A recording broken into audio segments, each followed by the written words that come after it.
और देखो देखो कौन आया, और देखो देखो कौन आया, और देखो देखो कौन आया, और देखो देखो कौन आया।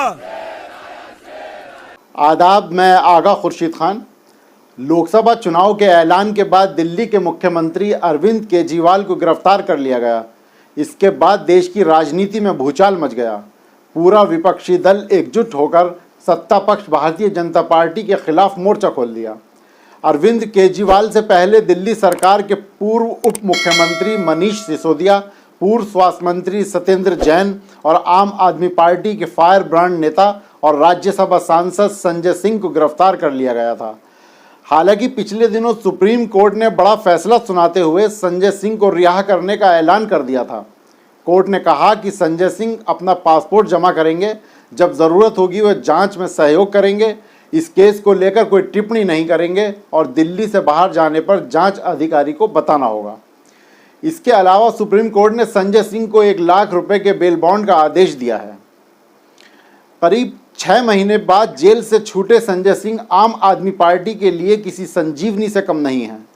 लोकसभा चुनाव से ठीक पहले संजय सिंह की रिहाई से आम आदमी पार्टी ने बेशक राहत की सांस ली होगी। संजय सिंह की रिहाई से आम आदमी पार्टी के कार्यकर्ताओं में उत्साह और जोश देखने को मिला है।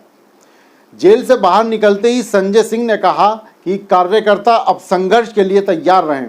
हमारी पार्टी आंदोलन की कोख से जन्मी पार्टी है और अगर इस देश की हुकूमत को कोई गलतफहमी है, देश के तानाशाहों को और भारतीय जनता पार्टी को अगर कोई गलतफहमी है तो अपनी गलतफहमी को दूर करें।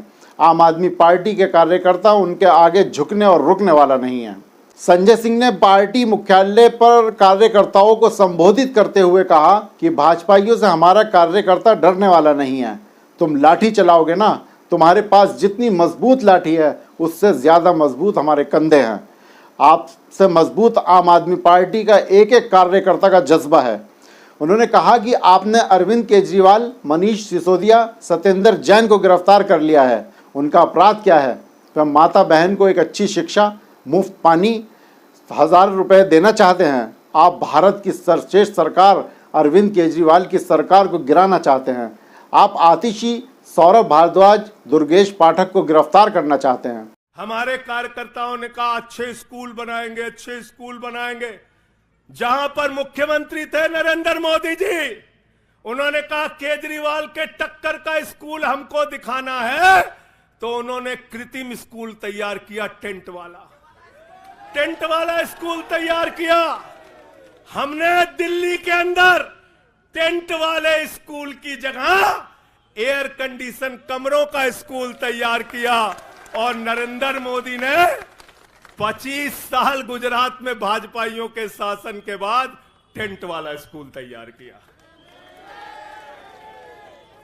इस्तीफा दे दो भाई, कल को भगवंत मान को गिरफ्तार कर लो, कह दोगे इस्तीफा दो। तुम अरविंद केजरीवाल पे सवाल उठाते हो, भाजपाइयों तुम लोग उठाते सवाल।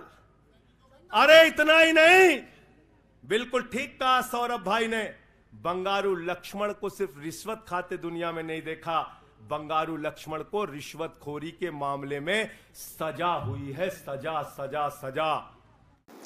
गौरतलब है कि संजय सिंह की गिरफ्तारी से आम आदमी पार्टी को बड़ा झटका लगा था।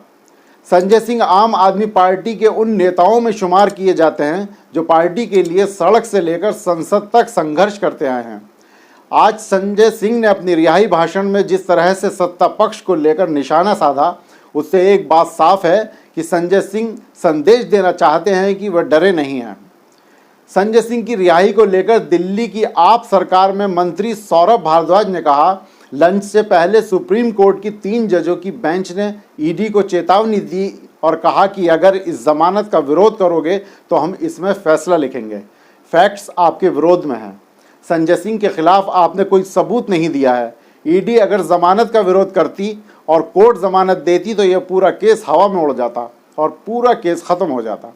इसलिए अपनी इज्जत बचाने के लिए और केस को चलाए रखने के लिए ईडी ने सरेंडर कर दिया। बीबीसी की रिपोर्ट के अनुसार जस्टिस संजीव खन्ना, जस्टिस दीपांकर दत्ता और जस्टिस पीबी वराले की पीठ ने यह देखते हुए संजय सिंह को रिहा करने का आदेश दिया कि अभी तक कोई पैसा बरामद नहीं हुआ और इसका कोई सुराग भी नहीं मिला है। लंच के बाद वाले सत्र में प्रवर्तन निदेशालय की ओर से पैरवी कर रहे अतिरिक्त सॉलिसिटर जनरल एसवी राजू ने कहा कि उन्होंने जांच एजेंसी से निर्देश लिए हैं और अगर संजय सिंह जमानत पर रिहा हो जाते हैं तो ईडी को इससे कोई आपत्ति नहीं है। जेल से रिहा होते ही संजय सिंह ने पहले कार्यकर्ताओं को संबोधित किया। उसके बाद वे सीधे अरविंद केजरीवाल के आवास पहुंचे, जहां उन्होंने अरविंद केजरीवाल की पत्नी से मुलाकात की। संजय सिंह की रिहाई के बाद से ही आम आदमी पार्टी में एक अलग तरह की ऊर्जा देखने को मिली है। जिस प्रकार संजय सिंह की रिहाई के बाद आम आदमी पार्टी के कार्यकर्ताओं की भीड़ उमड़ी, उससे ये साफ है कि आम आदमी पार्टी लोकसभा चुनाव में संजय सिंह के चेहरे पर बीजेपी का सामना कर सकती है। संजय सिंह की रिहाई से कहीं ना कहीं भारतीय जनता पार्टी को बड़ा झटका लगा है। इस झटके की वजह से बीजेपी को दिल्ली और पंजाब में लोकसभा चुनाव के दौरान नुकसान झेलना पड़ सकता है। अब यहां से देखना दिलचस्प होगा कि आम आदमी पार्टी किस तरह से संजय सिंह को लेकर राजनीति तैयार करती है।